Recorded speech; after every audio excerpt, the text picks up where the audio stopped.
धाकड़ खबर, बेखौफजुमा बेबाक अंदाज।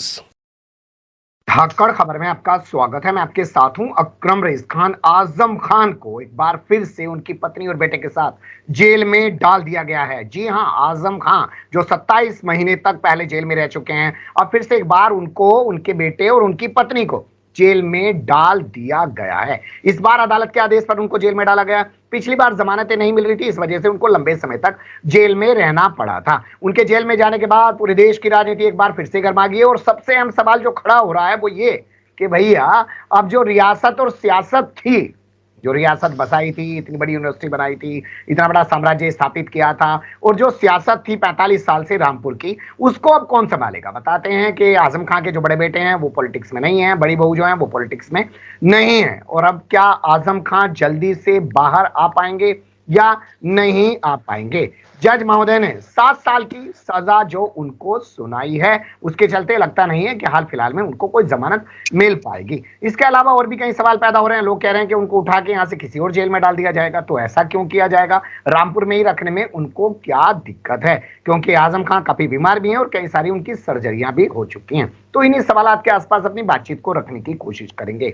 हमारे साथ स्काइप पर जुड़ रहे हैं तमकीन फैयाज साहब, जो रामपुर से ही हैं और उत्तर प्रदेश की राजनीति पर तो अपनी पकड़ रखते ही रखते हैं, लेकिन रामपुर के आजम खान के घराने पर भी वो अपनी पैनी नजर रखते हैं। बहुत शुक्रिया सर वक्त देने के लिए। जी शुक्रिया बहुत। मेरा पहला सवाल ये है कि आजम खान अभी कहाँ हैं? जेल में खबरें चल रही हैं उनको ये बैरिक दिया गया है, बाप बेटे के साथ हैं, और डॉक्टर तंजीम फातिमा जो हैं वो अलग से महिलाओं के वाले बैरिक में रह रही हैं। जी बिल्कुल, देखिए, ये आजम खान कल 4:37 पर जेल के दरवाजे में जिस वक्त दाखिल हुए हैं, उसके बाद से कुछ अलग बदला सा रहा। जाते जाते उन्होंने एक तंजिया, जैसे उनका अपने पहचाने जाते हैं, उनका एक मिजाज है, उन्होंने एक बड़ी बात बहुत छोटे से अल्फाज में कही कि ये एक फैसला था। जब उनसे अदालत के फैसले के बारे में पूछा, लेकिन इंसाफ और फैसले में फर्क होता है। तो एक ही जुमले में बहुत कुछ कह गए वो, लेकिन जाते जाते उन्होंने ये बात कही और लोगों को एक संदेश दे गए। फिलहाल वो किस बैरक में है इसकी कोई आधिकारिक पुष्टि तो नहीं हो रही, लेकिन कई अलग अलग सूत्रों ने बताया कि बैरक नंबर 1 में अब्दुल्ला आजम खान और आजम खान दोनों मौजूद हैं, और जो उनकी वाइफ है डॉक्टर तंजीम फातिमा, वो महिला बैरक में है। यहाँ पे जो सुपरिटेंडेंट जेल हैं उनसे हमने बात की थी, उन्होंने बताया कि जो साधारण एक सामान्य कैदी होते हैं उनके लिए जो खाना बनता है वही उनको दिया गया, उसी तरीके से रखा गया है। और चूंकि पूर्व विधायक और पूर्व MP, इनके लिए कोई अलग से पैमाना नहीं है। उनको बिल्कुल साधारण या सामान्य कैदियों की तरह रखा जाता है। हाँ, इस बार देखिए, आजम खान के लिए कोई पहली बार नहीं है कि जेल गए हों। कई मामलों में गए। 1977 में ही जब इमरजेंसी थी और वो अलीगढ़ में स्टूडेंट यूनियन में थे, जब भी वो जेल गए थे और काफी लंबे अरसे तक रहे थे। उसके बाद कई बार गिरफ्तारियां दी, हालांकि वो सियासी नौयत के मामले थे। इस बार वो पहली बार 7 साल की सजा होने के बाद जेल गए हैं। तो एक कहना चाहिए विचाराधीन बंदी नहीं बल्कि कैदी की शक्ल में वो पहली बार गए। और क्या इसी वजह से कैदी बनकर वो पहली बार गए हैं? सजा सुनाए जाने के बाद वो पहली बार जेल गए हैं, और क्या इसी वजह से खबरें चल रही हैं कि अब वो एक कैदी हैं, सजा याफ्ता कैदी हो चुके हैं, इसलिए उनको रामपुर की जेल में नहीं रखा जाएगा, किसी और जेल में शिफ्ट किया जाएगा? नहीं, देखिए, ऐसा कुछ है नहीं कि रामपुर की जेल में नहीं रखा जा सकता, क्योंकि रामपुर जेल में बहुत से ऐसे लोग हैं जो कि सजा होने के बाद भी यहाँ पर रह रहे हैं, और कई बड़े जो कहना चाहिए उनके ऊपर ऐसे अपराध हैं काफी गंभीर किस्म के, वो भी रामपुर की जेल में हैं। और काफी यहाँ पर बहुत ज्यादा जो प्रशासन है जेल का काफी स्ट्रिक्ट है, और कोई ऐसे मैं नहीं कह सकता कि कोई गड़बड़ घोटाले या इस तरीके के जो मामले होते हैं कि जेल के अंदर से गैंग चलाए जा रहे हैं, कोई गतिविधियां चलाई जा रही हैं। यहाँ तक कि अभी कोई अतीक के गुर्गे को जो है वो बरेली जेल से यहाँ पर शिफ्ट किया गया, तो यहाँ की जेल की गुडविल अच्छी है आज के टाइम में, और चलिए, यहाँ पर जी यहाँ की जेल की गुडविल अच्छी है, लेकिन जैसा कि इतिहास गवाह है कि हाजी याकूब कुरैशी जो मेरठ के हैं उनको उठा के मऊ डाल दिया जाता है, सोनभद्र उनके बेटों को डाल दिया जाता है, कानपुर के रहने वाले जो समाजवादी पार्टी के विधायक हैं इरफान सोलंकी उनको कानपुर से उठा के महाराजगंज डाल दिया जाता है। तो ये चाल चरित्र और चेहरा है ना इस सरकार का। मुस्लिम जो समाजवादी पार्टी के नेता हैं या बड़े मुस्लिम चेहरे हैं उनके प्रति उसी सिलसिले में पिछली बार आजम खां को रामपुर से सीतापुर में डाला गया था, तो जरूर कुछ ना कुछ तो करेंगे सर वो।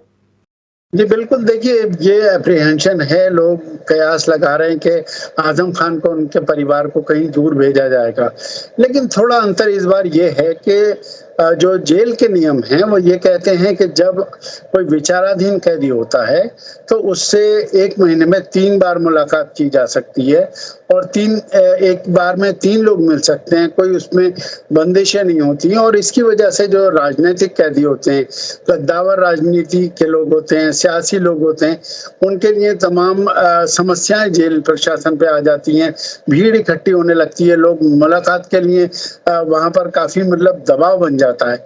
शायद यही एक बड़ी वजह होती है जो यहाँ से उनको बाहर भेजा जाता है, जो राजनीतिक कैदी होती है। लेकिन जब एक बार सजा हो जाती है, और कहना चाहिए कि जो सजा याफ्ता कैदी होता है उसके नियम बिल्कुल अलग हैं। उसके लिए महीने में केवल 2 मुलाकातें होती हैं, और अगर उसमें भी एक जो कैटेगरी होती है, अगर उसको कर लिया जाए, कोई ऐसा कैदी हो कि जो सेंसिटिव है, ये अगर घोषित कर दिया जाए तो उसके नियम और कड़े हो जाते हैं। उसमें तो उनसे पूछा जाता है कि आप 8 या 10 लोगों के नाम बताइए, केवल वही मिल सकते हैं, और पहले उनकी जांच कराई जाती है, LIU से जांच होती है उनके। तो ऐसा नहीं है कि कोई भी जाके मिल सकता हो। तो मैं समझता हूँ इस बार वो समस्या सरकार के या जेल प्रशासन के सामने नहीं होगी, लेकिन अगर राजनीतिक कोई कारण हो कि जिनके चलते आजम खान को यहाँ से बाहर भेजना ही एक पॉलिसी बन गई हो या ये तय हो जाए, तो एक अलग बात। जी बिल्कुल सही आपने कहा कि भैया अगर कुछ राजनीतिक ऐसे कारण हैं कि जलील करना है आजम खां को और दिखाना है कि बीमारी की हालत में उनको सीतापुर की जेल से निकाल के लखनऊ की कोर्ट में पेश किया जा रहा है, जबकि उनको वर्चुअली भी पेश किया या करवाया जा सकता था, तो कुछ भी हो सकता है। लेकिन मैं कानूनी पहलुओं में नहीं जाना चाहता हूं, जमानत मिलेगी कि नहीं मिलेगी, उनके वकील फिलहाल क्या कर रहे हैं क्या नहीं कर रहे हैं। अब इनकी गिरफ्तारी के बाद रामपुर में कैसा माहौल है, और जो सवाल सबसे बड़ा उठ रहा है वो ये कि इनकी रियासत का और सियासत का क्या होगा। जी देखिए, जो उनकी सियासत है वो काफी दिन से मैं समझता हूँ कि इस वक्त कोमा में है, और खास बात यह है कि जिस तरीके से उनको एक के बाद एक मुकदमे लिखे गए और जमानतें हुई, जमानत के बाद आपने देखा होगा कि उन्होंने खामोशी इख्तियार कर ली, खासकर मुस्लिम इशूज पे, जो ऐसे मामले थे जिसमें कि मुसलमान चाहते थे कि आजम खां इस बारे में क्या बोलते हैं, वो कुछ सुनना चाहते थे, वो जवाब चाहते थे, वो कुछ एक तरीके से उसमें खामोशी उनको मिली। और यहाँ तक कि आजम खान से जब पूछा गया कि 2024 का चुनाव है और ऐसे में आप क्या रोल अदा करेंगे, आप क्या कहेंगे, तो उन्होंने एक बहुत बड़ी बात कही थी। उन्होंने कहा था कि मेरी खामोशी ही मेरा मैसेज होगा। तो मैं समझता हूँ शायद उनको अंदाजा था कि 2024 से पहले उनको खामोश कर दिया जाएगा, चाहे वो जेल भेजकर खामोश किया जाए या जो भी तरह हो, ये एक उनका अंदाजा रहा होगा। और इसी वजह से उन्होंने ये बात कही कि मेरी 2024 में जो मेरी खामोशी होगी वही मेरा एक बड़ा मतलब कहना चाहिए बयान होगा, या मेरी जो भी बात होगी। तो रामपुर में अभी किस तरीके के हालात हैं, लोगों में किस तरीके की बातें हो रही हैं, और उनकी विरासत को संभालता हुआ कौन नजर आ रहा है? देखिए, अभी विरासत संभालने के लिए तो सबसे बड़ी बात यही है जो आपने अभी शुरुआती दौर में कही कि अब्दुल्ला आजम खान जो कि उनके सियासी वारिस हैं, वो खुद साथ में कन्विक्टेड हैं, उनको भी जेल में रखा गया है, उतनी ही सजा उनको मिली है। तो ये यहाँ पर उनकी जो सियासी विरासत है वो उनके बड़े बेटे अदीब आजम खान सियासत में कोई दिलचस्पी नहीं रखते। उसके अलावा पार्टी भी बिखरी बिखरी सी नजर आ रही है। तो ऐसा कुछ नहीं है कि कोई सियासत में कोई बहुत बड़ा कोई आंदोलन आजम खान के पीछे यहाँ पर कोई खड़ा करने की पोजीशन में हो। तो यहाँ खामोशी जी तो खामोशी है। यानी अखिलेश यादव ने कल जो एक टीका टिप्पणी सी कर दी कि उनको धर्म के आधार पर जो है सजा सुनाई गई है, मुस्लिम होने के लिए सजा सुनाई गई है। शिवपाल यादव ने आज एक टीका टिप्पणी सी कर दी, क्योंकि ताजा ताजा मामला है भाई, कुछ तो बोलना पड़ेगा। ये खानापूर्ति हो रही है। जी बिल्कुल, आप देखें कि जितने मामलात आपने देखे होंगे आजम खान के ऊपर, चाहे एक के बाद एक मुकदमे लिखे जाते रहे हों, या उसके बाद उनकी गिरफ्तारी के लिए दबाव बनाया गया, हाजिर हुए, फिर जमानत हुई, तो इन सभी में आजम खान अकेले ही नजर आए। हाँ, ये ज़रूर है कि पार्टी ने उनको अपने इलेक्शनिंग के या कहना चाहिए राजनीतिक इस्तेमाल के लिए जब जहाँ जितना ज़रूरी हुआ इस्तेमाल किया, और अपनी ज़रूरत से आगे उनको न कभी कोई वज़न दिया गया, न ही कभी उनको कोई मौका दिया गया। उनको दूर ही रखा गया सियासत से इस दौरान में। जी। निजी तौर पे आप मिलते रहते हैं आजम खान, इतने तमाम हादसा तो उनके साथ हो रहे हैं। प्रोफेसर वसीम बरेली का एक शेर मुझे याद आ रहा है। वो कहते हैं कि मुसलसल हादसों से बस मुझे इतनी शिकायत है, मुसलसल हादसों से बस मुझे इतनी शिकायत है कि वो आंसू बहाने की भी तो मोहलत नहीं देते। तो आजम खान जो उनके साथ हो रहा है, अल्लाह ऐसा कलेजा हर किसी को दे, इतना मजबूत आदमी हर किसी को बनाए, और इस उम्र में जो उनके साथ हो रहा है उसको लेकर वो क्या रिएक्शन देते हैं? मैं आपसे आपका पर्सनल अनुभव पूछना चाहता हूँ। ये देखिए, अंदर एक शेर है ना कि अंदर अंदर तो बहुत टूट चुके हैं, लेकिन सरेआम बिखरना भी नहीं चाहते हैं। तो आजम खान वाकई तौर पे अपने एक मजबूती का मुजाहरा करते हैं। जेल जाते टाइम उन्होंने एक अपना अंगूठा उठाकर और एक विश किया लोगों को, एक तरीके से मायूसी ना दिखे उनके ऊपर, वो एक किया। हालांकि बहुत अजीब सा वो मंजर था जब उनके बड़े बेटे ने, अदीब आजम खान ने, अपनी मदर को एक किस किया जेल जाते टाइम, उनके गले लगे, अपने बाप के कंधे पे हाथ रखा, उनके गले लगे। तो मंजर ऐसा था कि लोग उस वक्त काफी गंभीर हो गए थे। लेकिन आजम खान ने हाथ उठाया, अपना हाथ हिलाया, जैसे कोई अंगूठा दिखाकर थम्स अप दिखाया उन्होंने कि लोगों को कि भाई फिक्र नहीं करें, कोई ऐसी बात नहीं है। और जेल जाते टाइम उन्होंने अपनी बॉडी लैंग्वेज इस तरीके की इख्तियार करने की कोशिश की कि जैसे वो खुशी खुशी जा रहे हों, और उन्हें कोई इसके अलावा कोई और उम्मीद भी नहीं थी। मेंटली प्रिपेयर थे कि मुझे जेल जाना ही है।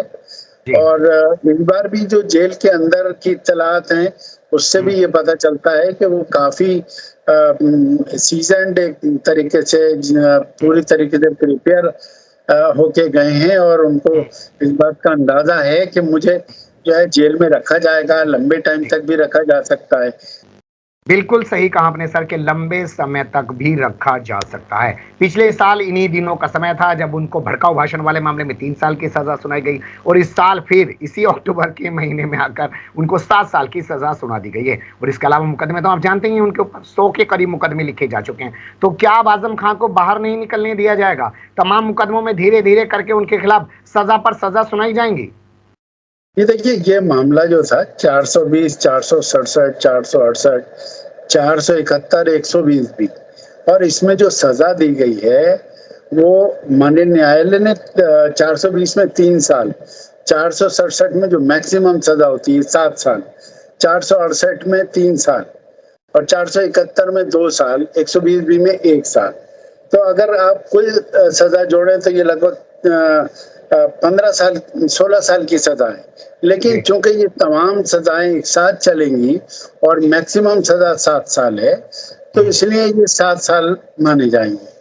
तो ये जो सजा है, इतनी बड़ी सजा मिलने के बाद कहीं ना कहीं अपील की गुंजाइशें हैं। अब उनको उम्मीदें हैं कि हम जो है ऊपर उनको इंसाफ मिलेगा बड़ी अदालत में। मैं सवाल ये उठाना चाह रहा हूं कि पिछले साल एक मामले में सजा हो गई, इस साल एक मामले में सजा हो गई, और अब लगातार जितने मुकदमे दर्ज हैं उन सब में सजा पर सजा होती चली जाएगी, बाहर आ ही नहीं पाएंगे।